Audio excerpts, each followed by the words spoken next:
বেশ কিছুদিন ধরে শোনা যাচ্ছে বুবলি এবং অপু বিশ্বাসের কাদা ছোড়াছুড়ির গল্প। এই কাদা ছোড়াছুড়িতে শাকিব খানের কোন স্ত্রী বিজয়ী হবে সে এখনো পর্যন্ত ঘোষণাটি আসেনি।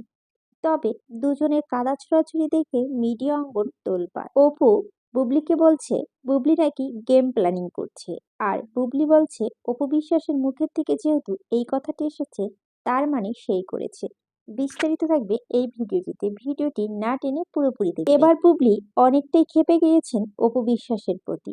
বুবলি সরাসরি বলেছেন, আমাকে এবং আমার ছেলেকে নিয়ে সবসময় মিথ্যাচার করে অপু বিশ্বাস। আমি যে বরাবরের মতো চুপ থাকবো সেটা নয়। আমার কখনই তাকে নিয়ে কথা বলার মতো রুচি নেই। তবে যখন দেখে তার নিজ সাধ্যসিদ্ধির জন্য আদা জল খেয়ে সে যাতে তার বাবার কাছ থেকে আলাদা করার জন্য নেমেছে, তখন আমি চুপ থাকবো কেন? এসব নিয়ে সারাক্ষণ বাজে গেম প্ল্যান করে বলেই এই গেম প্ল্যান শব্দ তার মুখ থেকে এসেছে।